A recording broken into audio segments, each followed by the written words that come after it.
So I just wanted to go over my collections. So this video is just to go over the collections that I've released independently. So we'll start with the initial collection, one of the first albums that I put out by myself, which is called The Ugly Duckling. It's basically a singer-songwriter, and it's just a song about being a musician. The next one I put out is Spark Apps. It's a song about romance. The next one I put out is All Fails Now. It's kind of a mixture of sort of soul music and romance music. The Power Struggle was one of the first sort of ventures into rock music, and it kind of had like the synthesizers and was basically just talking about the current feelings of the era that we're in right now. Next up, we have a remix of the Power Struggle. The next thing was the concept, what are they trying to say? And it also speaks to the political environment of the era. And it had like basically that version had a acoustic sort of new jack or jack swing or swing style genre to it. And the point of it was to create a sort of hooky chorus that would have like a double meaning to it. Anyways, so then we have Big Man, which was basically a song about, just talking to the leadership of the world and what's going on, what are we doing. And I think there were a couple of versions of that on this release. Next up was Scalar remixes. So this is when I started to realize that dance music plays a super pivotal role in music that gets used a lot, and it had a epiphany that putting a dance beat behind something is really, really important, because I don't really come from the club or dance or DJ world, and I come from the idea of just creating classical music, and it's open-ended and the rhythms are open-ended and anything can happen, whereas dance music really should be more danceable, and so it's such a different mindset to take something that's sort of free form and then put this idea of making something that's poppy but could have any kind of lyrical content or whatever. So that's where one of the first things I did was venture off into sort of re-visualizing what I was doing with my soul music, transform it into dance music so that it could be more accessible to a broader audience. So I think I also put a remix of Spark Apps on there. So it was one of the first, it was remixes of What Are They Trying to Save and Spark Apps especially. And so I was just trying to create what would cmdess do if he was doing electronic music. This was back before, a lot of the electronic music sounded so similar. And so I was just doing my thing with electronic music. I always had a super interest in big beat, jungle, drum and bass sort of stuff, breakbeat, because of the, again, the unchained quality to the rhythm. So another one was called Get Free. It was just about the current political environment and kind of breaking free out of the system in San Francisco, realizing that it wasn't really going to help me in the end, so I had to do something about it. But it's one of my ventures to electronic music to make it more palatable for a broader audience.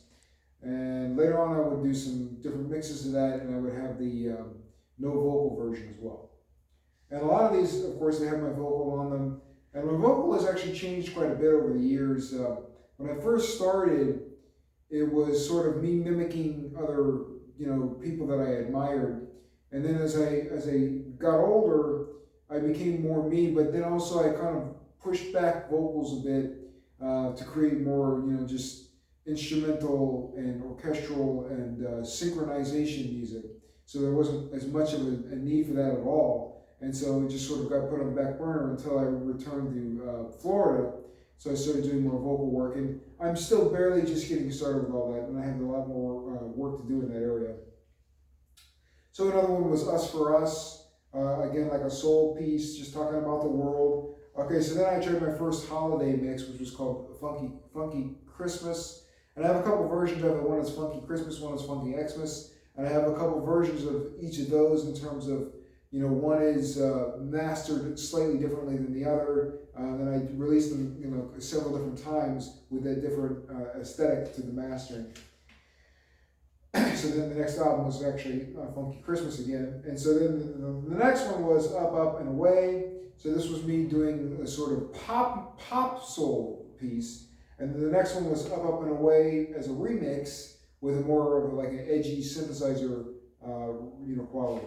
Okay, then we have this idea to merge the world of trailer music and sort of dance and just bring it all together. This was one of my first, sort of put ideas to make everything that I was doing at the time have a, cohesive quality so that, everything added up and it all now made sense in the sense that, this could be used for all of these applications. So that's where Save Me came into play. And the idea initially was to have anybody, but especially the female, say, save me so I can save you. Because the idea was that, here in a relationship, that we're saving each other to basically, have a way to support one another by saving one another. So for me, it was to have a female sing Save Me, and I come to help save so that they can save me. But if I was a female writing it, then I would have written it the other way, where the male is the one that needs to save it. And it works both ways. And I actually did a version of Save Me with just my voice, and I had a great guest vocalist do the vocal on this, and it was great to have somebody else do the vocals. I learned a lot about vocal, like how incredible a difference it can be to have somebody else do this, and it really was eye-opening, because I've always had this idea that I was going to control my music by doing everything, and so that gets you to a point, and then eventually you have to start accepting in new information. And so then I became kind of good at that, but at the same time, I always try to keep a master overview of everything that's happening so that I can use it in my overall process to be the producer of the piece. So, after Save Me was Heart Splat Deluxe, which is just a edgy, sort of high-tempo, drum and bass, sort of drum and bass style piece, but with a romantic twist to it. And since I grew up in the 90s, I was just totally submerged in that stuff, jungle and drum and bass, and so that rhythm always called to me. All right, Paranoid Perfection was very important. When I did this song, it was based on some circumstances. It was based on romantic ideas, and it was based on this issue of romance, really, based on this idea of what are we doing? What's happening? It doesn't seem right, this kind of thing. And then just my own experiences in terms of being paranoid over, what's this person trying to do, and what are they trying to make themselves out to be? I'm confused. I'm going to write a song about it, and but I'm also conscious of the fact that we can only pretend to be so much, and then we realize, in the end, we're just human. And so that's kind of what the idea of paranoid perfection is. Don't be too much of a perfectionist because you're not kidding anybody. And so that's where that idea of don't go too crazy about romance, because in the end, we're just humans. So, all right, the next one was a stab at country style music. It's called Soul to Soul. And I just was listening to a lot of country music being back in Florida. So I dabbled in that a little bit. All right, the next one was a different version of that. It was Soul to Soul with a slight remix on the mastering. And then I had another remix on the Up, Up, and Away track that I did previously. All right, another one was called Damage Control, which is another one that should have been, in my opinion, should have been more popular. But the dynamic of the music business has gone just so off the charts that I can't quite make heads or tails of any of it anymore. And so there's that version, and there's also another version that came later, which I'll get to, and then there's an instrumental version. Then I have the Christmas Wonderland album because I always had a thing about Christmas songs, and I thought try to do more Christmas songs, and I probably will do more Christmas songs and more styles of Christmas releases as well, like just classical Christmas and that kind of thing. All right, so then we have Enchanted Etudes, which is a release of my piano solo music that nobody wanted in the production music world that I had made in San Francisco. And then I said, well, let me do something with these. They're just collecting hot air, they're not doing anything. So I re-released them as like a collection, but they were sort of made around the same time as well. So it makes sense in the end. There was a delay in the release. And one of the most incredible, this was actually a pretty important release because there were several things happening in my life at the time where I was developing musically in new, profound ways, and this was one of the arc moments. And so I was able to really express myself through just the piano pieces. And in the sync world, the production world, they didn't really, the people I was working with didn't really want that kind of thing. And later they would do some sort of piano solo stuff, but it wouldn't be quite like this. And to me, it was just more like a slap in the face because I'm from the classically oriented world, and I like doing this stuff, and so it was like, it's a bummer that it's not more, reciprocated from the professional world, from the business world, and that they don't, they claim they don't have an audience for it, but I claim that they want to promote certain things at certain times, and so it's like, it's a political thing. The next one after that was important. It was called Creative Destruction. And so in San Francisco, I did a lot of trailer music, and I was able to take some pieces from that and also some knowledge from that, and that's when I came up with Creative Destruction, which is a trailer music style CD. So the trailer music is basically your hybrid orchestral music, which is one of my strong suits. So that was an important release.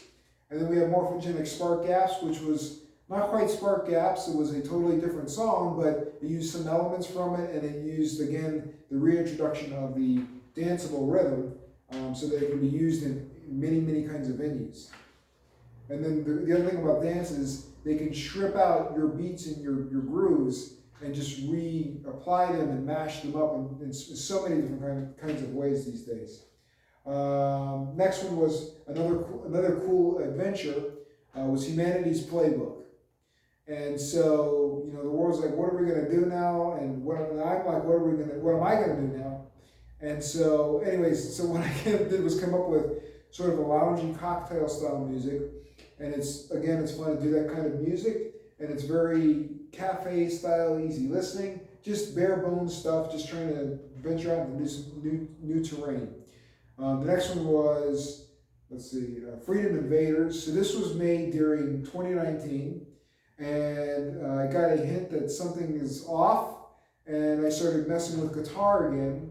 So this is me back on guitar, and me singing back more like rock music and things like that. Sorry, this is all kind of impromptu. This is not scripted. I just wanted to kind of go over the entire discography that I've released myself under cmdess Publishing.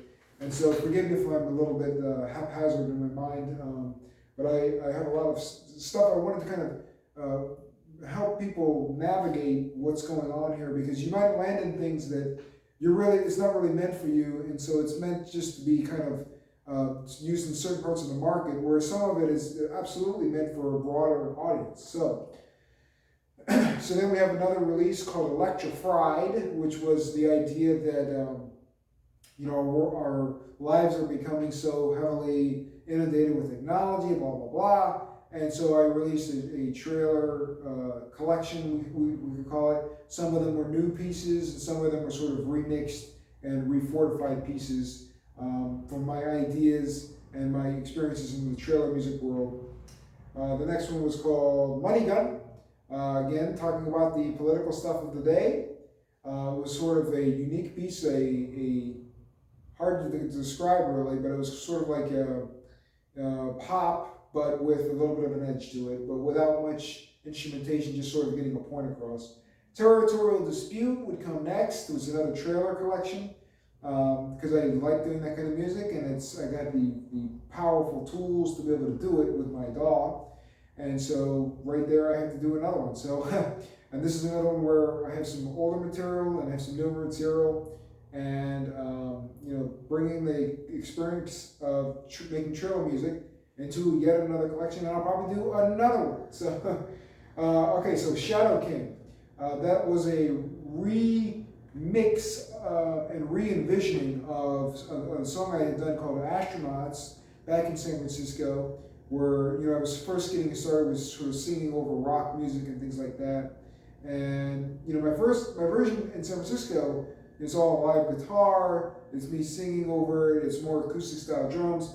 This is a really great sort of retrofitting and then fortifying of that initial vision. I'm really pleased with how Shadow King came out. Then we have the Power Struggle, another remix of the Power Struggle. There's so many ways that this I'm Like a Ninja, the Power Struggle, that it could go. So I did a couple versions of that. This is, what kind of music is this? It's sort of rock, electro rock. So each of these is a slightly different genre, and it's my own take on the genre. So you're not going to hear anything that's like too similar to the genres that you used to when it's coming from me, because I'm mixing in my own process and I have to be Mr. Original. So unless I'm doing straight up commercial work.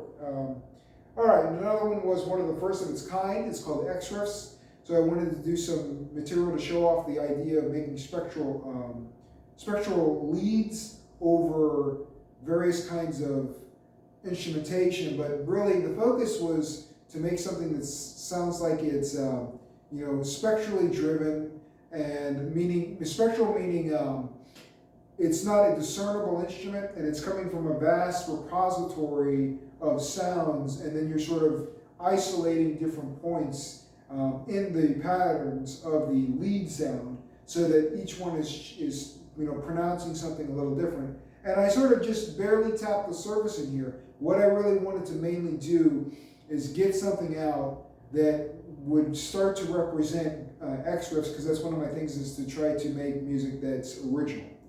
So the next one is Continuum. So that's more sort of urbanish, more not the newest kinds of urban, but just my own spin on it.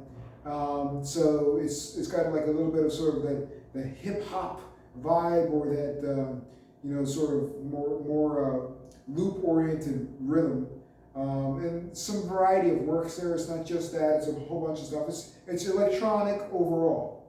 Then we have the cmdess Alt Masters Select Works. So this one, I tried to go through some of the stuff I've done here and some archival stuff, and come up with a new push with all fresh mastering. I think I used Ozone at the time, and so I was letting it do some of its magic, and then implementing whatever fine touches to produce yet another finishing touch on the initial vision that I had. And this is all since 2018, by the way. And it's 2024 right now. So the next one was This Way Holiday. So this was made because I realized I didn't have much orchestral holiday music, and so I started to do that actually for a video that I was making for work. And then somebody else also asked me if I had any stuff like that. I didn't have it at the time. So now I have it. Now they don't want it, but now I have some stuff like that. And maybe at some point it'll be of some value to those professionals that I was working with, but maybe not. The point is to do an orchestral style or collection for the holidays, and it's just one very small version of what I'm capable of doing for that style of music. And also, I plan to do many spins on that holiday narrative, and this particular release did include some archival material from my work in San Francisco. The next one was Native Dimensions. So I have an ethnic, a native, a primal side to me besides the soul and besides the electronic and besides the trailer and besides the classical and the drum and bass and all that, and the jungle, I have this native side, because for me music has always been, the whole point has been, it comes from the heart mostly. And so this rings true to me to do this kind of music called native or whatever, because I'm the purist in that sense, that my whole thing with music is I'm definitely strong with this, and so I'm going to use this and develop this, even though it's not quite something you can look down in a book and say it's exactly done like this, so do it like that. And so that's where I come more from the heart than from the logic. And even though some of the pieces may sound very logical and very well put together, it's really improv, and it's really me trying to flesh out my own educational discovery, and it's ongoing even within the pieces. And when I used to make music in San Francisco, and before that, back when I was all the way back in Florida the first time, I would change the music up drastically, like every sector. So every 4 bars to 8 bars to 16 bars, a drastic contrast and change on whatever, the rhythm or the backing or whatever. Something big would happen to mix it all up. So, this is where this whole idea of making this whole crazy, thing from the heart at any given moment comes into play, this improvisation over the entire production, not just the solo of the music. So the next collection is Cellular Boombox. So, without getting too much into this, Cellular Boombox is just the idea of making a cell phone sound as good a quality using the latest generations of speakers as a boombox. The technology is there.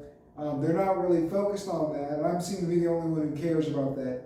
But the idea was to tie it to a cellular service, so that you would pay for a cellular service just for music, and we don't worry about the phone and the Netflix or whatever, the text. It's just like a $10 flat fee for the music. You have your cellular boombox cell phone, and you have your subscription. You're all set, $10 a month. You can play music anywhere in the world. That's the idea behind Cellular Boombox.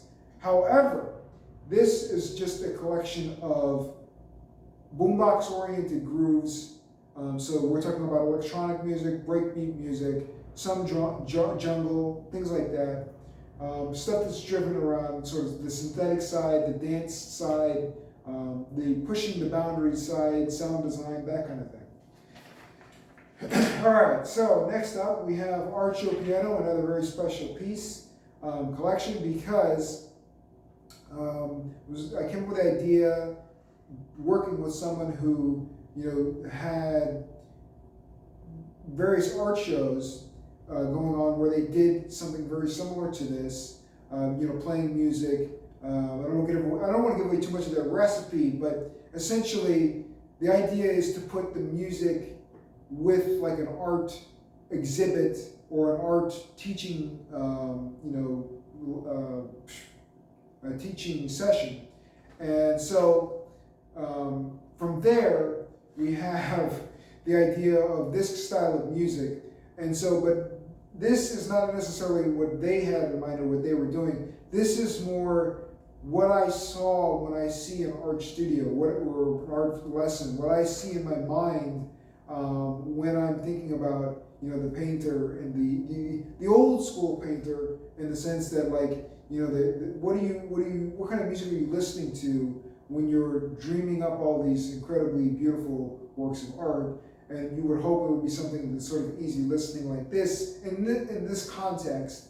But of course you can be inspired by everything under the sun, but just in terms of sticking to a certain aesthetic quality with art, I'm just talking about this ethereal, dreamy, spacey, it's going to last forever. You're dipping into the code of life, and you're making something beautiful, that kind of thing. So Archo Piano came out the way it did based on that kind of stuff, and it was also really much better than I initially envisioned. Like how it actually came out impressed me, because I got lucky in doing it. And so hopefully some painters out there will make use of this collection as part of their experience when they're doing their own painting shows and galleries or whatever they want to call it.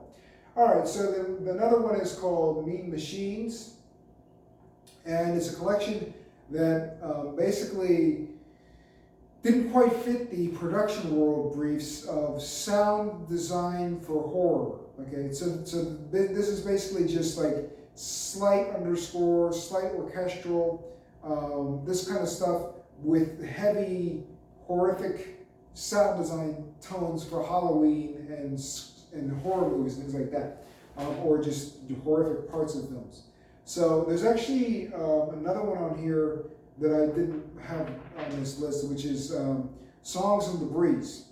And Songs in the Breeze is my latest, and it's a great collection of sort of easy listening material for cafe, background music for your businesses. It's slightly stimulating, but it's not too intrusive. It's where I can kind of relax a little bit and not be too serious and just use my older skills like the harmonies and the melodies and the development of the Latin percussion and the development of like different kinds of percussion and the development of the groove in a less produced way, the development of the production in a more authentic acoustic way.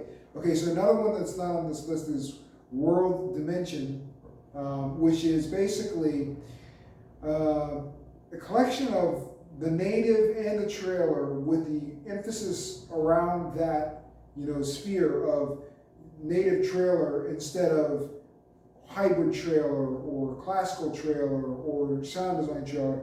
This one was mainly built more around the idea of ethnic, strong, world instruments, things like that. And another thing is it does include a couple of jazzy instruments because we're talking about world dimensions. And so one of my favorite pieces I've ever done is called Hysteresis, and it is actually a precursor, but it actually, to me, it was still better, that in the sense that the way it evolved and the way it just made itself, it came to life. So this one's Hysteresis was included in the World Dimensions release just because I wanted to get it out as soon as possible. But in all reality, it probably could fit in the Songs in the Breeze because that album is really what that track is based, or that album is based off of that track. So, all right, one more is, last but not least, that didn't make it on this list, is Groove Shadows.